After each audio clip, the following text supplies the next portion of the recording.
Please be seated.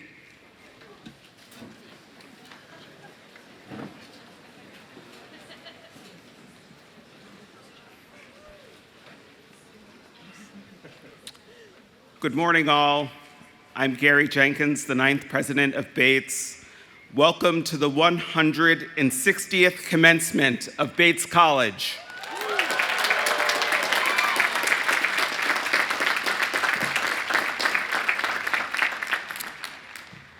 A special welcome to our parents, families, and friends. Welcome to our esteemed special guests today, recipients of Bates honorary degrees seated here on the platform. I want to welcome several members of our Bates Board of Trustees with us today, including 2 members of our board leadership team, themselves both alumni and parents, past parents, Chair Greg Errett, class of 91, and parent of a member of the class of 2023, and Vice Chair Jean Wilson, class of 1981, and past parent of members of the classes of 2005 and 2013.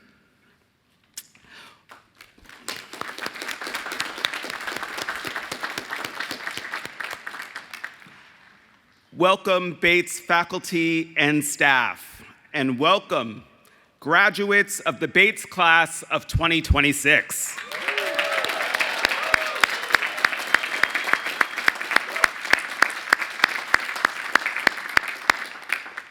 Whether you are joining us in person on the historic quad or by live stream across the country and around the world, we are delighted to have you here with us on this joyous occasion. Before beginning our program, I'd like to invite you to join me in thanking the events and facilities staff and everyone who has worked so hard to prepare this event so beautifully.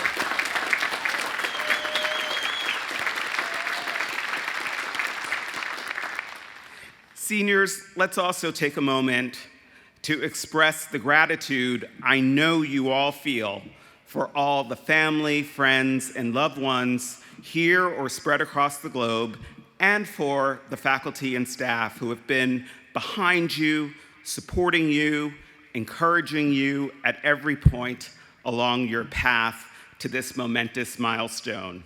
I invite you to stand as you are able, turn around, show them your appreciation and thanks.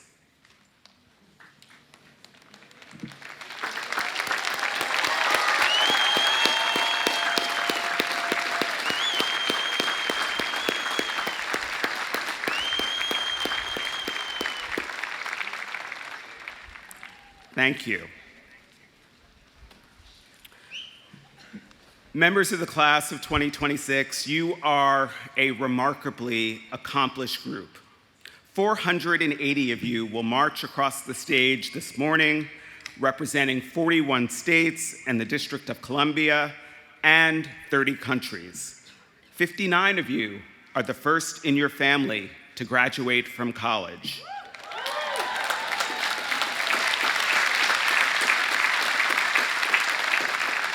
You have knit this campus and community together over the past 4 years through your engagement and leadership in residence life, as club presidents, as members of student government, as debaters, as team captains in athletics. You have inspired us with your gifts of music, performance, art making, research, thesis writing, and your endless intellectual curiosity. You have served as Multifaith and admissions fellows, as purposeful work peer advisors and echo reps and Bonner leaders, and so much more. 148 of you are double majors. 2 of you are triple majors. 39 received departmental honors for a year-long thesis. 60% of you studied abroad. 39% of you have participated in a varsity sport while at Bates, many winning all NESCAC honors, and even some being named All-Americans, and a small handful of you were even crowned NCAA national champions.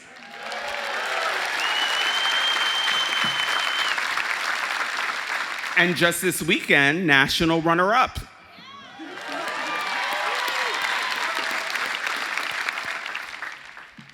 An astounding number of you have been recognized with prestigious national honors. 2 of you are Goldwater Scholars. 1 of you is a Truman Scholar. 1 of you is a Watson Fellow. And a whopping 15 of you are Fulbright Scholars.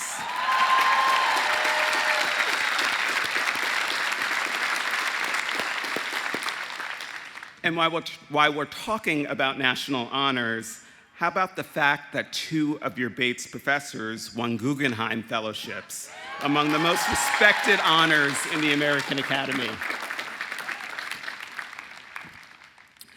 All of this you have achieved while also giving back, especially here in Lewiston, supporting the work of over 100 off-campus schools and organizations through research, volunteering, community work study, and course-based projects.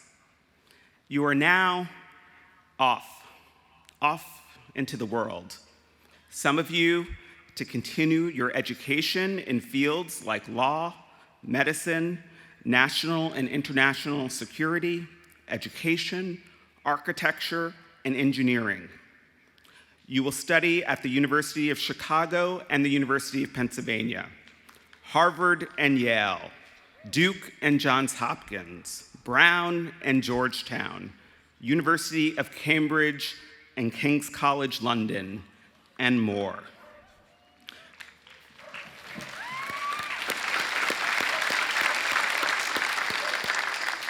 You are also launching exciting careers in business and finance in Boston, Charlotte, Chicago, Salt Lake City, as teachers in Japan, New York, Virginia, and right here in Lewiston.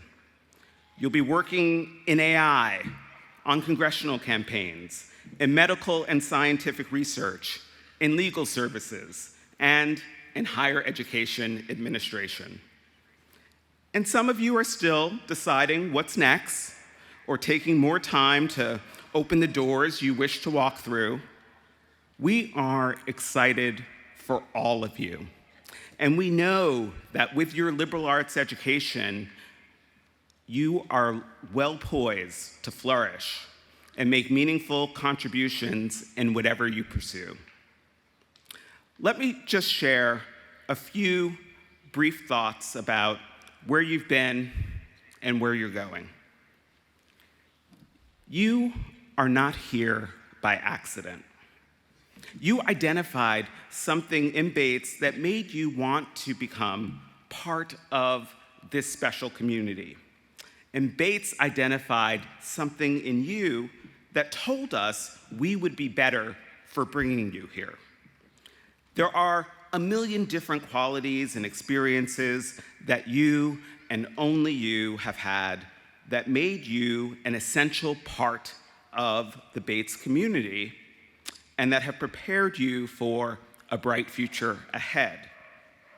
But there are also qualities that you share. Yes, the experiences too, those you've shared over the past 4 years on this campus. But for me, the headline qualities are heart and humanity. You possess within you uncommon, unlimited, unparalleled heart and humanity. When people talk about the community here, the kindness of the students here, there's something deeper beneath that, something that I think will last a lifetime and contribute to your success and to the talent that you will bring to your organizations, to your communities, to the world. It is in all that you do, in the way that you listen to one another and how you show up for each other and how you collaborate and work effectively with others and how you explore and celebrate and grieve and triumph together. I have seen this heart and humanity in action in moments big and small across the 3 years that I've been fortunate to share Bates with you.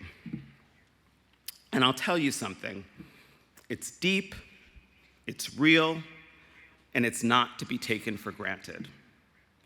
We can think of it as a Bates thing, but it's more than that. It's a you thing. It's who you are, who you have become, what you will take with you. It may even be your secret weapon that will contribute to your successes. Now, some of you already had, when you got here, a lot of this, of course. But I'm going to give Bates some credit, maybe even a lot, in helping you further develop and sharpen your powers of heart and humanity during your time on our campus. Because I think these are things that we care about more intensely and value more highly and pay more attention to cultivating as a central part of the Bates education. One way I think about it is, yes, Bates people are kind, but it's not surfacey or a performatively kind. They are kind in a thoughtful way, considering the words and actions, thinking about how they affect others, moving through the world with an active intention to be good to those around them, to make things better. At Bates, you have learned to speak with heart, to speak from the heart, to match sentiment with reason, to support conviction with evidence. You've learned how to disagree without rancor and to listen when faced with an argument that may be informed by experiences or perspectives other than your own. You take people and their ideas seriously. This matters. This is heart and humanity at work. And to do it well is a superpower. Now, I already mentioned some of the spheres to which you will begin applying your Bates-honed powers of heart and humanity, but whatever your next chapter might look like, you can be confident in the knowledge that your time here has prepared you uniquely well for what lies ahead. In fact, these powers and sensibilities will enrich not just the next chapter, but actually all the chapters ahead. And it will ultimately make the book of your life a truly remarkable one. We see the proof all around us in Bates alumni who bring heart and humanity to their work in expanding knowledge and research, shaping organizations and enterprises with wisdom and resolve, improving the human experience, fighting for justice, protecting the natural world we all share. And as our society continues reaching and then surpassing new technological frontiers, we see the best emerging from those who, like many of you, engage with new technologies with reason, with exploration, with seriousness, with heart. After all, it's not a matter of either or, right? The tech or the heart and humanity. It's both. And those who have the ability and the humanity, powerful minds and powerful hearts, are what the world needs. It's also what employers need too, so that may come in handy. But if you don't believe me, Apple founder Steve Jobs said in 2011, at the launch of the iPad 2, technology alone is not enough.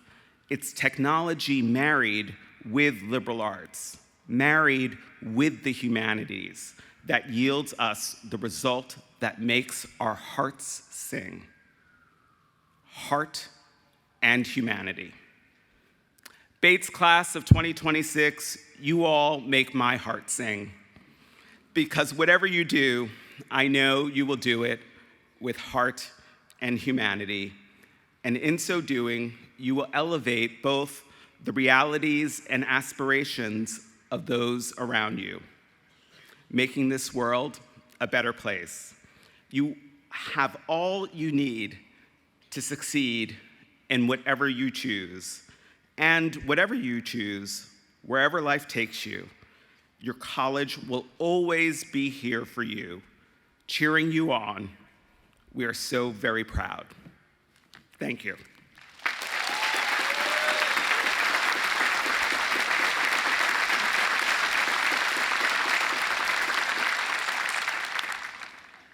Now it is my pleasure to introduce the senior speaker from the class of 2026, Sebenele Lukhele, a biochemistry major from Eswatini.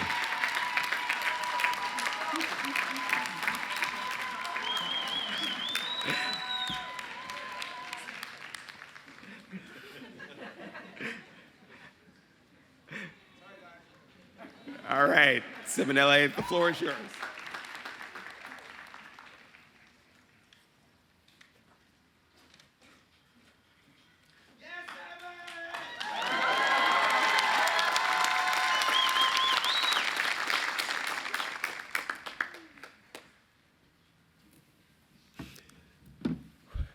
Wow, I must say, thank you so much for the love. And the feeling is quite mutual, guys. Thank you. And thank you so much, President Garry Jenkins, for the wonderful introduction. I also want to take this opportunity to honor our members of the Board of Trustees, our faculty and staff members, our special guests, families and friends, and most importantly, the class of 2026. Come on, let's go!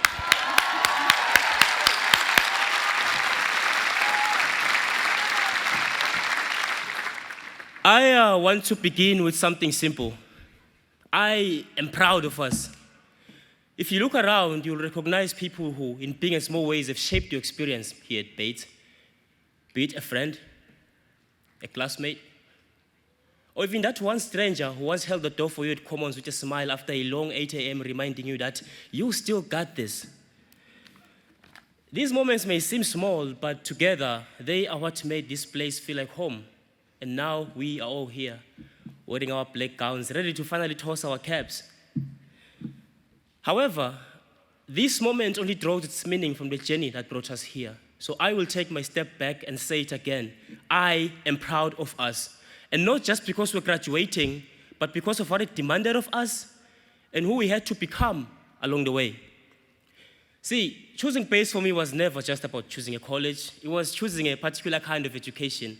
One that challenges not only how we think, but also the very core of who we are. It is an education rooted in engaging with one of the most complex realities of our world: difference.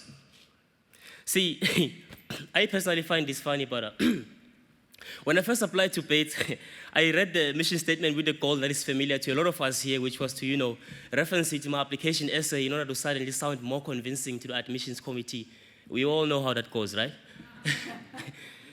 However, something shifted when I actually slowed down and read it. And this specific line stood out for me. With order and devotion, we engage the transformative power of our differences, cultivating intellectual discovery and informed civic action. As an international student and a person of color preparing to move thousands of miles away from home, those words felt more than just empty rhetoric. They felt like a promise that I would find not only an education here at Bates, but also a community, a sense of belonging, a place to feel at home. And when I finally arrived on campus, I witnessed this promise come to life. I still remember it, actually. It was Wednesday, August 31st, 2022, Moving day was vibrant and full of energy. Families arriving and nearly saying their goodbyes. Students meeting one another for the first time. And there was this shared sense that something important was beginning. See, some of us arrived here with strong support systems, while others, like myself, arrived alone, navigating both excitement and uncertainty. But somehow, in being together, we found our footing. And then came the introductions. My name is Sebenele, and I am from Eswatini. Where are you from? See, I asked this question a countless times, and the answers were always different. Different countries, different backgrounds, different identities. But when I asked another question, why did you choose Bates? The answer was almost always the same: community, and that stood out to me. How does a place filled with so much difference become a community? Over time, I have realized that just being surrounded by these differences does not automatically create a community. Diversity is easy to celebrate. It is something we highlight and take pride in as individuals. But coexistence, the act of meaningfully living alongside difference, see, that is much harder. It requires effort, patience, and a willingness to be uncomfortable. There were moments here at Bates where I didn't fully understand the people around me. Sometimes it was language or cultural differences, and other times it was deeper. Difference in perspectives, values, and lived experiences. And in those moments, I had a choice, either to retreat into what felt familiar or to remain present and try to understand. And I know I was not alone in that, because being a Bobcat means constantly navigating these differences, not just in nationality, but in race, background, identity, belief. See, the list goes on. What Bates has taught us is that coexistence is not about avoiding these differences, but about making a space for them, to allow them to transform our fear into curiosity and eventually action. And this specifically has made me realize that the liberal arts education at Bates goes beyond just the classroom. It is not only about what we learn, but also about how we learn to exist with one another. It teaches us to approach difference with curiosity instead of fear, and to see it not as a barrier, but as an opportunity to grow. And that matters a lot, class of 26, because the world we're entering is not simple. It is increasingly diverse, but also deeply divided. Too often, difference is treated as something that separates us rather than something that can bring us together. But what Bates has given us is the ability to choose differently, to stay in conversations that are uncomfortable, to listen when it would be easier not to, and to see others not as strangers, but as part of a shared human experience. As we move forward, the question is not just what we have learned, but what we will carry with us. Will we choose comfort, or will we choose growth? Will we turn away from difference, or will we lean into it? But class of 26, I don't have to wonder. I know who we are. I have seen us show up for one another in most remarkable ways.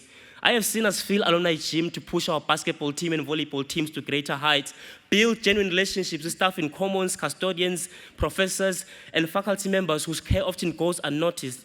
I have seen us attend and lead workshops during MLK days over the years because we care so deeply about justice and civil rights. I have seen us stand beside the Lewiston community in its darkest of days.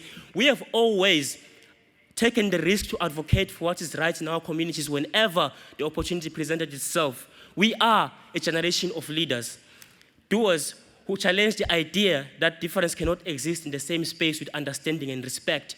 We began challenging this idea the moment we committed to Bates back in 2022, and we will continue to challenge it long after we leave. Again, see, I am very proud of us, and not just for reaching this moment, but for how we got here. Through challenge, through growth, and through learning how to live in a world that does not always make that easy. If there's one thing that Bates has taught us, it is this: coexistence is not about ease. It is about effort. And it is that same effort that will define the kind of world we leave behind. And that is something worth carrying with us long after we leave. And as always, it is a great day to be a Bobcat. Thank you.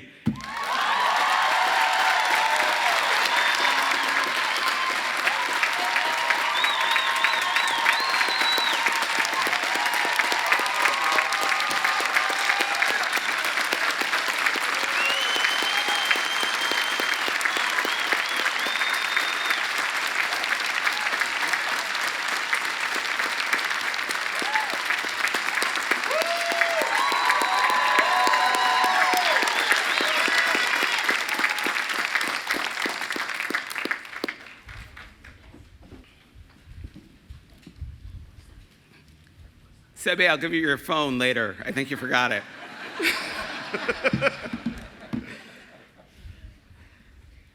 It is now my privilege to confer the honorary degrees at the 160th commencement.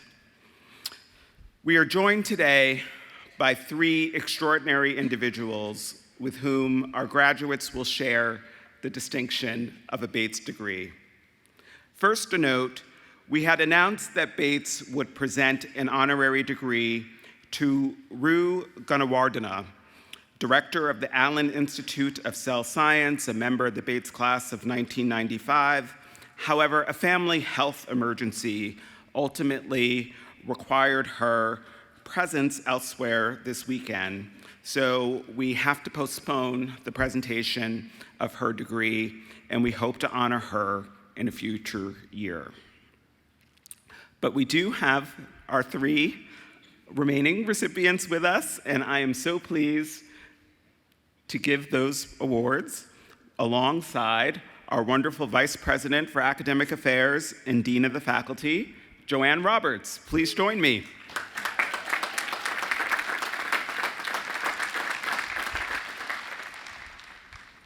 President Jenkins, I present Scott Bierman.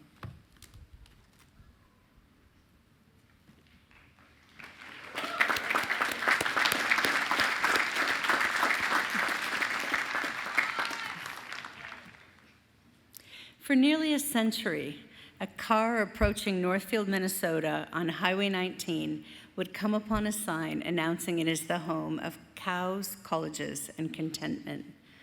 While we cannot speak to the cows part of the equation, it does seem that our guest today has long done the math on colleges and contentment and found in their combination a rich and meaningful life.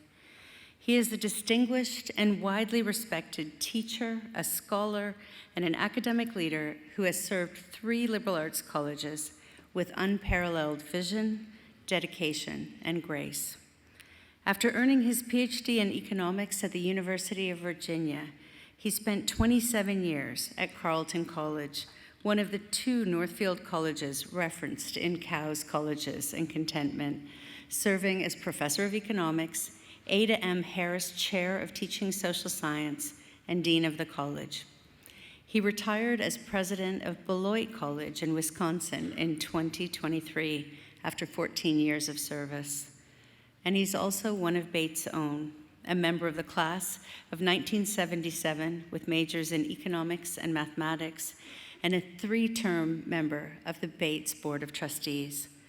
Throughout his career, he's been known as an exceptionally thoughtful leader, remarkably adept at balancing vision and ambition for the future with the myriad and ever-changing demands of the present.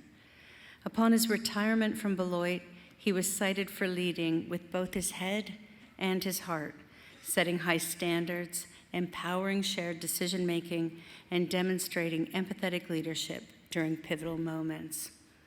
Among his accomplishments as Beloit's president were increasing the college's fundraising, building a culture of philanthropy, and making major improvements to the physical campus. Similarly, when he retired from the Bates Board of Trustees after 3 5-year terms, his fellow trustees expressed deep appreciation for our guest as a colleague and as an expert voice on the academic enterprise. They called him one of the board's most valuable secret weapons and a finely calibrated barometer for what is happening in the academic landscape. A transformative force in higher education broadly and the liberal arts specifically, we are proud to award him his 2nd Bates degree today. I present Scott Bierman for the degree Doctor of Humane Letters.